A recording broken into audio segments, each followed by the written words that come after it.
All the content on this channel is for education or entertainment purposes only. It does not constitute financial advice. Always remember to conduct your own research. So in today's video, we're going to be going through options-based ETFs that have zero NAV erosion. And the reason I picked 12 out is because there is a lot more US-based ETFs with zero NAV erosion than the European versions. So if you do want access to the full database, it is in my Patreon. So the biggest lie is high yield means high return. Most high yield options ETFs slowly liquidate your capital while paying you your own capital back. And in that equation, it creates a taxable event. So they're giving you your own capital back while taxing you on it, which is the worst scenario in the world for your portfolio. The same principles applies to the US option-based ETFs. They have to pass my critical test, zero NAV erosion.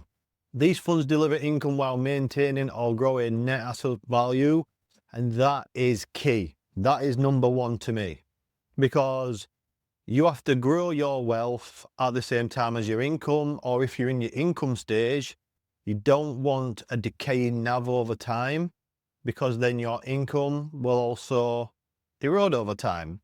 So if you're looking to retire, let's say, even if you're in your older years, you still don't want the scenario of really high yield ETFs. It doesn't make sense. And I think that's the main difference between building wealth and slowly going broke, or your income being non-existent over time.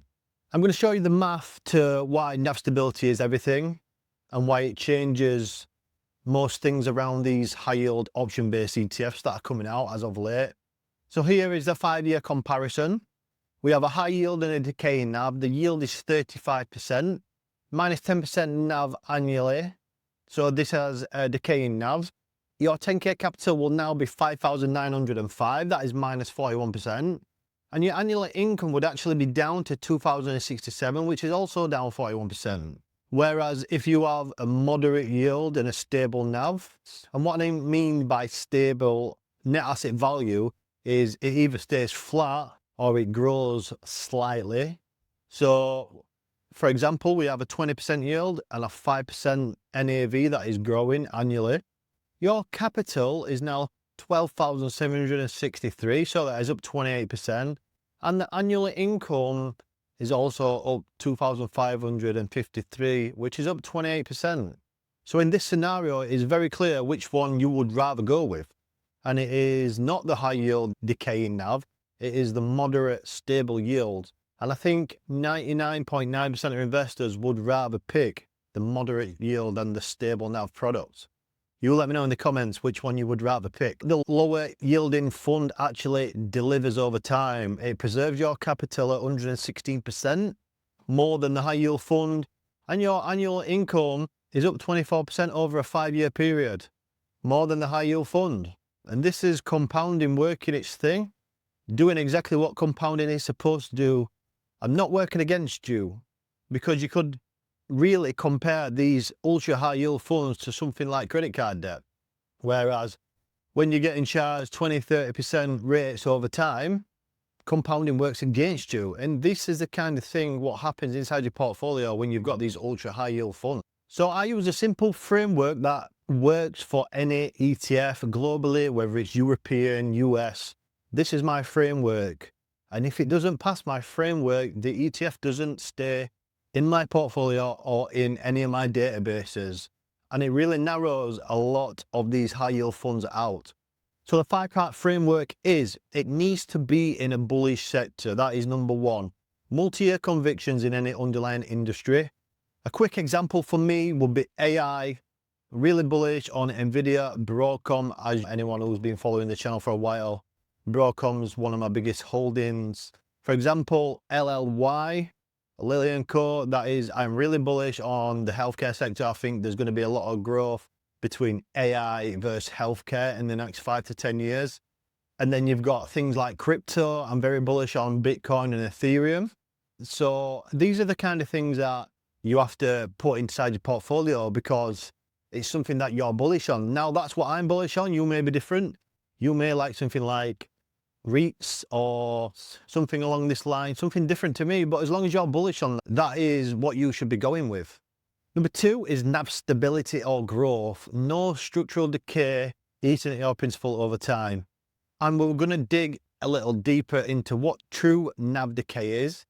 So number 3 is 10 to 20% total returns with a proven track record. So generally the market returns around 10 to 20% a year. More than likely over the long term it is 10% a year. So when you see certain products who's got 120, 130% returns, these generally underliers where this will not happen every year. So these are the kind of baskets or ETFs that I look for in the nice stable ranges. And once you've filtered for all these, it's usually yields under 40%. And I'm going to be honest with you, sustainable distribution mechanics is generally under 25%. It can go up to 40% depending what sector it is. We've had a lot of growth in the semiconductor space. So we've got some sustainable yields this year at over 40%. But is that going to be this way forever long term? Who knows? But you can more or less guarantee that the S&P or the NASDAQ covered call ETFs that have got a smart option strategy is probably going to be like that for many years to come. So this is exactly what I mean by this. And number 5 is smart option strategy, not sacrificing all your upside for premium. A mixture of both in a smart option strategy would be to capture upside plus pay you some premium at the same time, and this what gets the best total returns long term, and it doesn't decay your portfolio over time. So once we filter my 5-part framework for certain ETFs, it really narrows a lot of the high yield funds out. So these are 12 US tickers that have zero NAV erosion. This is not all US based products that have zero NAV erosion. There is a lot more out there. I just wanted to pick some ones that I think are pretty good. I've got in my own portfolio some of them, and I think you can then use this in context and do your own research from it. So this is the list. You can have a quick look, but what I'm going to do, I'm going to dig in deeper into every single ticker and exactly what happens.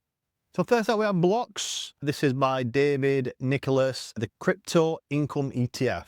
It has a 3-sleeve approach, crypto equities plus Bitcoin and Ethereum ETFs. And on top of that, it has an options overlay, but it works very good. It is rather volatile because of Bitcoin and Ethereum. It is based on crypto. So the ups and downs are going to be with crypto. It's more volatile than your genuine equities. So bear that in mind. But what I really like about blocks is it uses put spreads. And when you use put spreads, it preserves the full upside. So you're generating meaningful income while actually getting weekly payments, and you're getting a full upside on the put spreads. It doesn't really cap like a traditional covered call. So capturing crypto rallies while earning a 36%-ish yield, that is pretty good to me. So it's all about getting more data. Right now, this is in the database. Things can change moving forward with the funds, but I really like this fund so far. A lot more volatile than your general equity, so it will have big swings up and down. Next up is the YieldMax semiconductor portfolio. It is diversified chip exposure. So it's not just NVIDIA, it's got Broadcom, all these kind of products. It focuses on weekly distributions. It captures the entire semiconductor AI build-out growth while generating income. This one is a lot higher than inception price. It's been out quite a while now, and it's doing very well. I don't like most YieldMax products because of the NAV erosion situation. This is probably one of the only US-based ones that are in my database. We have YMAP, which is the European one, but these are the only 2 products by YieldMax that they're really focusing on stability and paying a decent income. Because it's in the name YieldMax, they want to maximize yield. So you do get quite a lot of NAV erosion with YieldMax. So next up is T-Spy. So what I'm going to do is I'm going to do a index-based video soon comparing all of the index. I really like this strategy, the 0DT strategy by T-Spy and Tap Alpha. It's automated, but it's powered by covered calls. They can set the strikes on a daily basis, so wherever the market's going. So for example, if you're in a weekly covered call and things are going bad, you've then got to watch that option do badly that week. Whereas if you're in a zero DTE, you can move and change about your strikes as and when you feel. You don't even have to set one in the morning. You could wait till the afternoon, see how the market's doing, then put one on, make a bit of income. So you can judge the markets a lot easier. And I really like this strategy. It's doing really well. They captured a lot of upside, paying half decent premiums. I think the yield's around 17%. So a moderate approach to covered calls, captures time decay efficiently with the broader market exposure. Next up is TDAX, which is a Tap Alpha NASDAQ income ETF. Exactly the same as what we spoke about, except this one is on the NASDAQ 100. It is higher volatility than the S&P 500, but higher options premium, but it's got the same automation from Tap Alpha. So next up we have NVII, Rec Shares Growth and Income ETF. There is not many underlyings I would buy a high yield ETF on anymore. There's a couple out there, but there's not many. I've really tested a lot of single stock ETFs out there, and I think you really got to focus on the solid companies. Now, Nvidia is 100%. Nvidia runs the market. Like we've seen it happen this week. Earnings come Nvidia, market went up, yet it went up just on the Nvidia earnings, but it did fall after, but it just goes to show what kind of power Nvidia has got. This by Rec Shares, the Growth and Income ETF, is synthetic covered calls, and it also uses leverage and flex options. So this one has done really good. It's had a lot of share price growth along with meaningful income as well. So you've got weekly payouts while maintaining leverage exposure to the AI chip leader. Next up we have MAGI, which is Roundhill's Magnificent 7 covered call ETF. This one pays weekly distributions on the MAG 7. The yield's around 33-36% yield. So it's in that sweet spot. It has share price growth along with paying you meaningful income. Absolute sweet spot because it pays you your yield while it's getting growth as well at the same time. It's not under its inception price. Really like the baskets on Mag 7. As baskets are like my favorite thing when it comes to income. They're a lot less volatile, a lot more stable than single stocks, for example. Next up, we have BTCI. If you are a lover of Bitcoin, NEO's Bitcoin High Income ETF is probably a good one for you. It uses Bitcoin futures with options overlay to generate that income. It's a very tax efficient way of getting monthly income as well, especially if you're American. Not so much if you're from the UK, but if you are American, it's pretty good on the distributions for the tax efficiency. I think this pays between 20 to 30% yield while gaining the exposure to Bitcoin. And we know there's a lot of growth in Bitcoin over the years. If Bitcoin's something you're interested in, I think this is a very good pick. Next up, we have Curves Technology Titan Select ETF KQQQ. So this picks large cap tech stocks, but it has a very dynamic cover call strategy. It writes calls only on low momentum stocks and it lets its winners run. So you have that uncapped growth while you're getting some income from the low momentum stocks. So the active management decides which positions gets covered calls and it preserves growth potential. This is one that you should look in if you've never heard of this one before.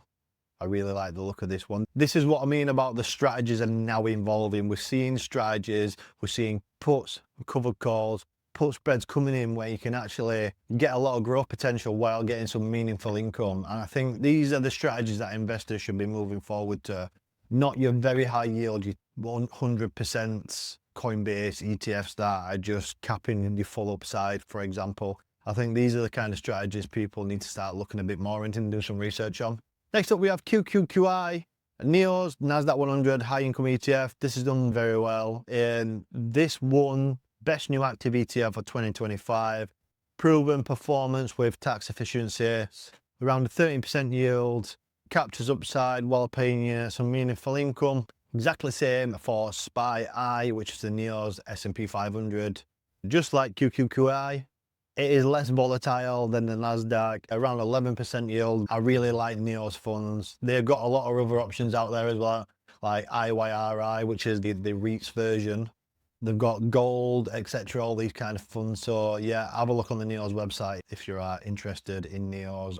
Next up, we have Goldman Sachs NASDAQ 100 Premium Income ETF, GPIQ. I think these are kind of underrated when you look at covered calls on the indices, because these use a dynamic covered call with 25-75% notional exposure on the NASDAQ 100.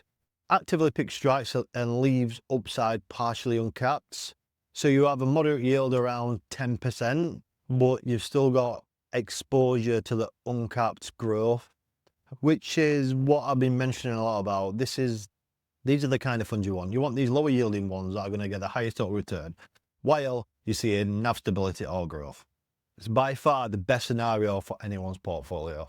So this fund alone has had 2.1 billion in assets under management in 2 years. This is the exact same scenario. Goldman Sachs S&P 500 Premium Income, exactly the same strategy. The expense ratio is very low, 0.29%. So these lower yielding products also have lower expense ratios. We're seeing most of these expense ratios at 1% in these high yield ETFs. So that is another bonus to these lower yielding funds. Moving forward, all my portfolio reviews will now be on Patreon. This is where I'm going to share my full breakdown, and you also unlock the full catalogue since the beginning of the portfolio reviews. Inside, I will share high value content for the community and all my spreadsheets, such as the net worth tracker, and you will get to see certain strategies that I use, such as the 75-25% strategy. So if you want to support the channel, the link is down below, and I'll see you inside.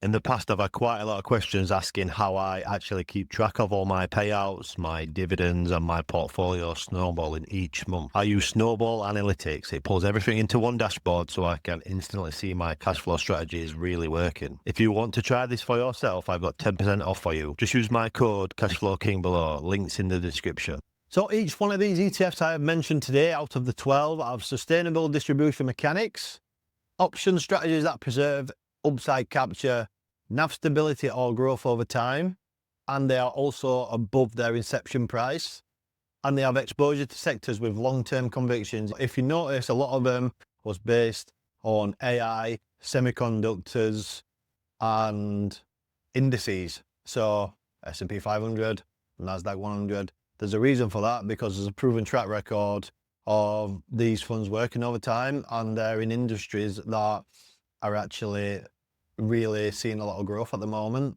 And I know there wasn't any in this video, but I think healthcare is going to be another one that we're going to see a lot of growth in from the AI boom over the next 5 to 10 years.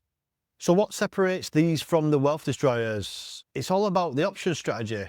So what does a bond fund do?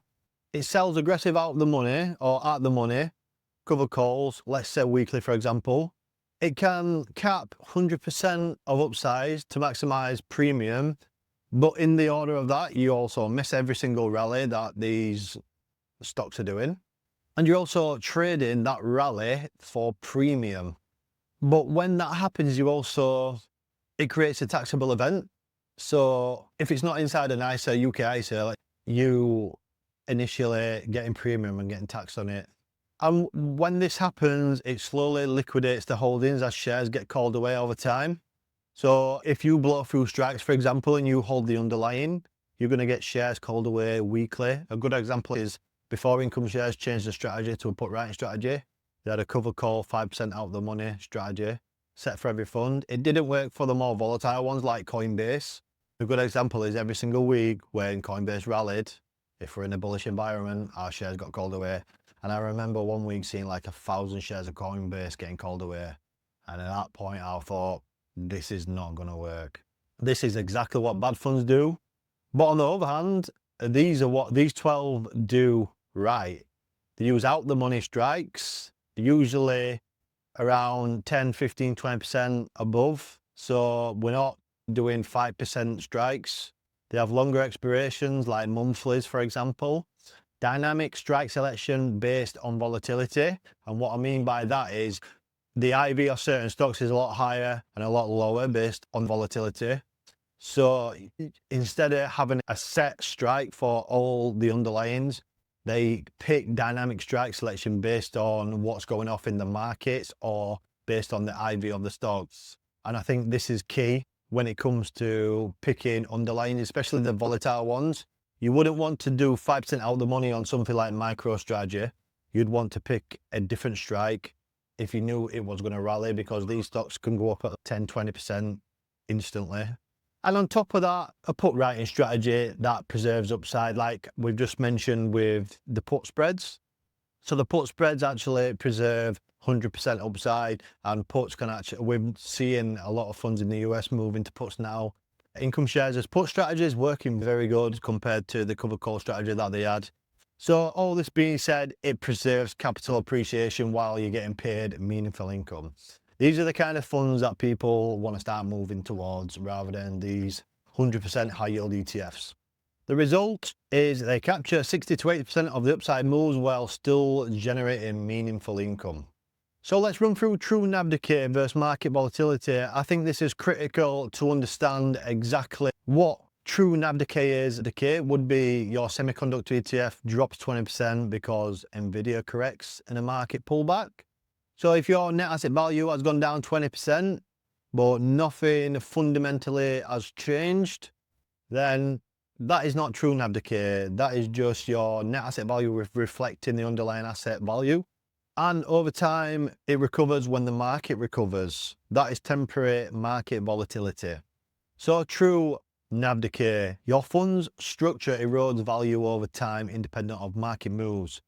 So a good example of this is Nvidia. If it pays 30% on the options strategy, so that's what the option strategy generates, 30-35%. On a standard covered call strategy, if it's paying 65-70%, it's generally returning your own capital to you. That is then paying out more than the option strategy is even creating. So mechanically, we are going to see that in the net asset value straight away. You are mechanically capping your upside with aggressive covered calls at the same time. So that will reflect in the net asset value as well. Shares are constantly going to get called away below market value. And all in that, you're going to have high expense ratios and poor management eating away at returns at the same time. True NAV decay. It means the fund's mechanics are fundamentally broken. No market recovery will ever save you from a bad fund. So these 12 US funds avoid that structural decay that we've just been talking about. So the long-term wealth formula, I think this isn't about chasing the highest yield. It's about maximizing total wealth while generating meaningful income. And even if you're in your high income stage, you still need to maintain and preserve that income over time. You don't want it to keep decaying. And this is what you'll see happen if you get to a stage where you've only got high yield ETFs in your portfolio and you keep taking that income all the time. You'll just see your income get lower, your net asset value will also get lower, and eventually it'll look really bad. So the reality after 5 years, quick recap on this: high yield, decaying NAV, 45% yield minus 12% NAV. Your 10k capital over 5 years is 5,300 minus 47% on the capital. Income is now down 47% to 2,385. Moderate yield and a stable NAV, you got say a 22% yield, 4% net asset value growing. Your capital is now up 22% to 12,167. The annual income is up 22% to 2,677. This is the reality of the two different funds inside your portfolio and the major difference. And with a lot of testing I've done over the last 18 months, I can also say I've been a component of both of these type of funds. And the decaying NAV really puts a bad scenario on your portfolio long term. Lower yield, more wealth, more income long term. There is a compounding effect of buying a stable fund and compounding that income over time. So what to look for? This is what to look for: NAV stability, sustainable yields that are not 50% plus traps, a smart option strategy, and bullish underlying sectors. These 12 tickers check every box, and now you can use my 5-part framework to your own advantage and start using this and finding sustainable yields yourself. It is not all about just looking at a total return chart. So quick recap on the checklist. You can apply this to any options ETF. Bullish sector, NAV stability or grow, 10 to 20% total returns, yields below 40%, and a smart option strategy. I think one thing a lot of investors get stuck on is understanding the smart option strategy, especially if you're from the UK. I would dig a lot deeper into option strategies if you can. I'd understand what puts are, what calls are, and if the option strategy is sacrificing premium for upside, I think that is beneficial to understand. When you align all 5 of these, you'll get what these US funds deliver. Income that doesn't cost you your future. So final thoughts are the options-based ETF space is filled with traps disguised as income opportunities. Don't fall for the 50% yield with minus 15% annual NAV decay. Stick to funds that have proved to generate meaningful income while maintaining capital. These 12 tickers do exactly that. Your portfolio and your future self will thank you. Just in case you missed it, right in front of you is a video on the European ETFs that have zero NAV erosion. Thank you guys. I'll see you in the next one.